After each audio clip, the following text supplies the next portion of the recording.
Students, today I am going to start the third part of your chapter, the first chapter, that is the brick, beads and bone.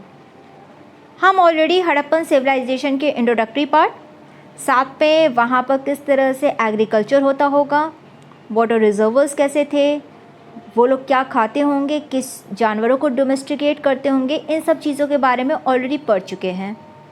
Okay, so this is my fourth video related with this chapter.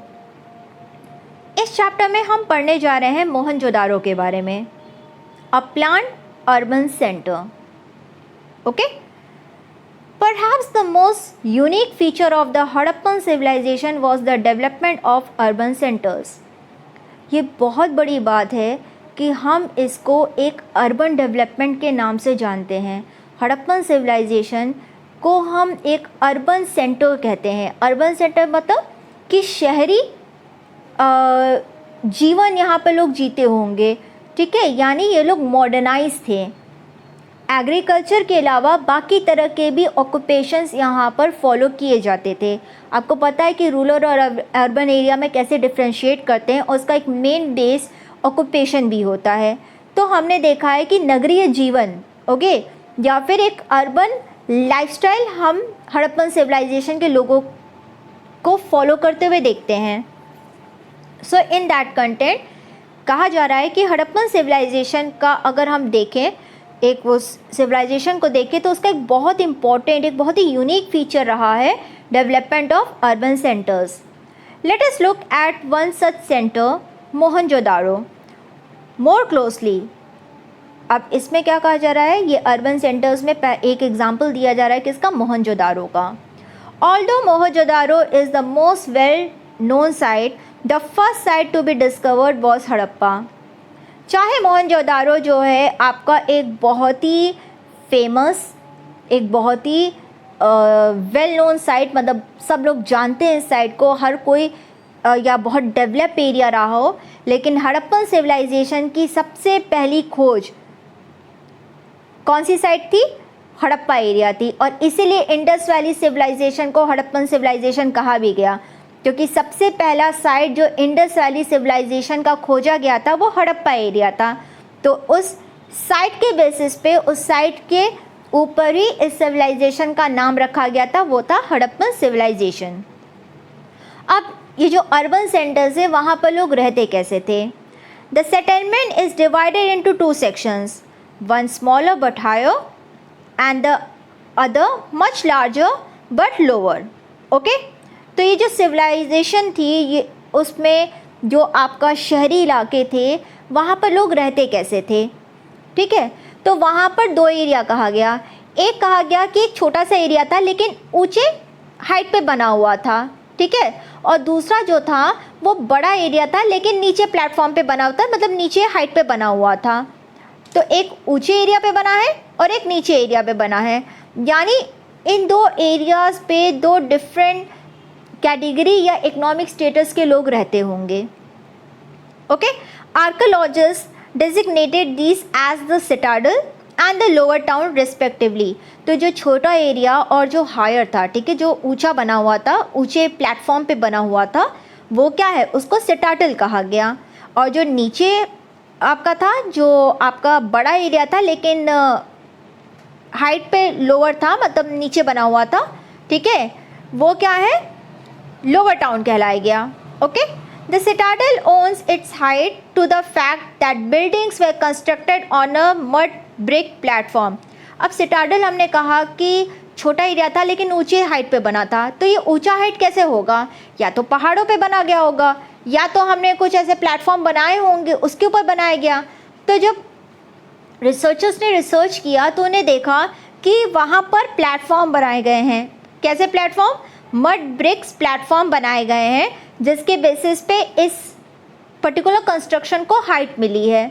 जैसे अगर आप देखो तो हमारे घर की नींव जो है बहुत नीचे मिलती है, लेकिन उसको ज़मीन से ऊंचा बनाने के लिए हम क्या करते हैं, कंस्ट्रक्शन करते हैं. ठीक है ना, तो हम उसको और ऊंचा करते हैं. कई बार सीढ़ियाँ बनवाते हैं, जिससे सीढ़ी के ऊपर से हमारा घर बनना शुरू होता है, तो क्या कर रहे हैं, उसको एक ऊंचाई दे रहे हैं. इसी तरह से यहाँ पर भी क्या है, मड ब्रिक प्लेटफॉर्म्स का इस्तेमाल किया गया है सिटाडल को ऊंचाई देने के लिए। It was walled which meant that it was physically separated from the lower town. अब ये जो सिटाडल था वो चारों तरफ से क्या है, घिरा हुआ है, वॉल से घिरा हुआ है। ठीक है, जैसा हमारे घर के चारों तरफ वॉल रहती है ना, अगर हमारा कोई बाहर का बरामदा एरिया भी है तो वहाँ पर भी हमने देखा ना, छोटी वॉल बनाते हैं या एक ऊंची दीवार बनाते हैं जिससे हम उसको बाहरी लोगों से या फिर सेफ्टी वाइज ही हम उसको प्रोटेक्ट कर सकें।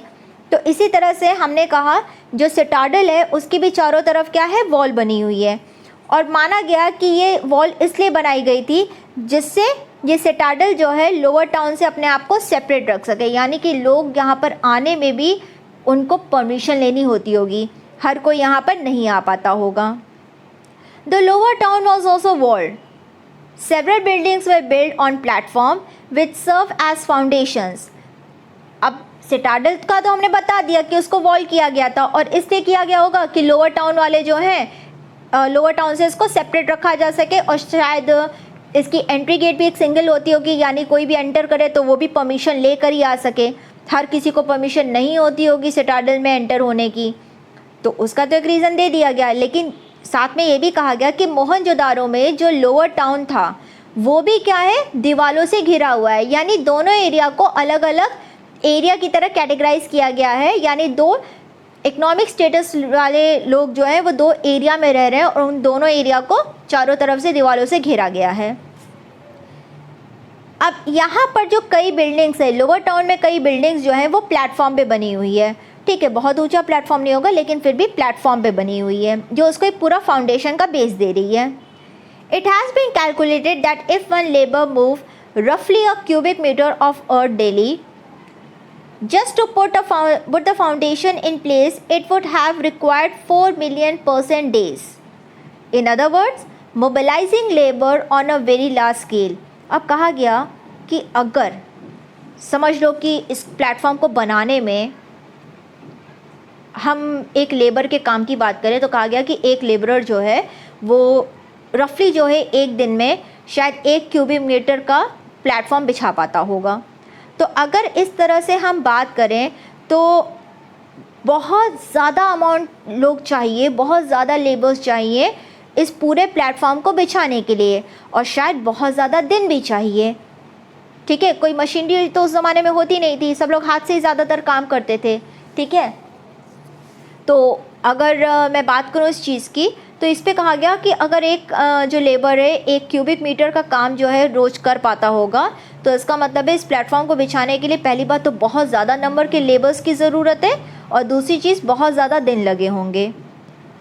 दूसरी चीज़, consider something else. Once the platform were in place, all building activities within the city was restricted to a fix area on the platform. अब कहा गया कि प्लेटफॉर्म अगर बिछा रहे हैं तो जब प्लेटफॉर्म बिछ गया होगा तो हो सकता है जितनी भी एक्टिविटीज़, यानी बिल्डिंग या उस एरिया में जितने भी लोग रहते होंगे उनकी एक्टिविटी भी क्या हो जाती होगी, रिस्ट्रिक्टेड हो जाती होगी कि भाई यहीं तक काम करना है, यहीं पर चीज़ें हमें बनानी है, या यहीं तक हम रह पाएंगे अभी। ठीक, या ये भी कह सकते हैं, एक और कंडीशन ये कभी कहा जाता है कि अगर प्लेटफॉर्म बिछ रहा होगा तो हो सकता है कि लोग वहाँ पर जा ना सके, आने जाने में दिक्कत हो जाए, तो बहुत सारी कंडीशन हो सकती है। तो अगर हम इन सब चीज़ों से समझने की कोशिश करें तो देखो यहाँ पर आपको कंडीशन दिया गया कि प्लेटफॉर्म बिछाने में बहुत लेबर्स लगेंगे और बहुत दिन लगेंगे, और अगर लेबर्स और दिन लग रहे हैं तो इसका मतलब है कि जो लोग वहाँ रहते होंगे उनके लिए बहुत दिक्कतें आती होंगी। तो क्या जब लोग रहते होंगे उस समय उनके सामने प्लेटफॉर्म बिछा होगा? तो इसका जवाब हमारे नेक्स्ट स्टेटमेंट में ही आ रहा है। So it was seem that the settlement was first plan and that implemented accordingly. Other signs of the planning include bricks which whether sun dried और बेक। तो जैसे कहा गया कि जो सेटलमेंट है पहले क्या किया होगा, प्रॉपर प्लान किया गया होगा और उसके बाद लोगों को बसाना शुरू किया होगा, यानी कंस्ट्रक्शन पहले किया गया होगा और उसके बाद लोग बसना शुरू किए होंगे। वही दूसरी तरफ हमने कहा कि यहाँ पर हमें क्या है, ब्रिक्स के भी सबूत मिलते हैं। ब्रिक्स का कंटेंट हमें मिलता है वेदर सन ड्राइड और बेक्ड। ओके, या तो धूप में सूखे हुए या तो प्रॉपर जैसे भट्टी होती है ना, भट्टी में पके हुए ईंटें जो ज़्यादा मजबूत होते हैं। वेयर ऑफ स्टैंडर्डाइज्ड रेशियो, इसका भी क्या है, साइज सिमिलर होता था, मतलब एकदम एक्यूरेट, मिलता जुलता, एकदम सेम ईंटें हों। जैसे हमारे घर में ईंटें आते हैं तो देखते हो ना, लगभग साइज जो होता है सेम होता है, इसी तरह से। Where the length and breadth were 4 times and twice the height respectively. ठीक है, तो सिंपल अगर मैं बोलूँ तो लेंथ, ब्रेथ और हाइट का अगर मैं रेशियो निकाल दूँ तो 4:2:1। ओके, तो उस बेसिस पे जो ईंटें होते थे उनका साइज़ रखा जाता था और स्टैंडर्ड साइज़ होता था, सारे ईंटें इसी साइज़ के होते थे। Such bricks they used at all Harappan settlements. तो इस तरह के जो हमें ईंटें हैं वो आपको लगभग हर जगह मिले हैं। ठीक है, मैक्सिमम हर जगह पे हमें इस तरह के ईंटें मिले हैं और इसी साइज़ के मिले हैं।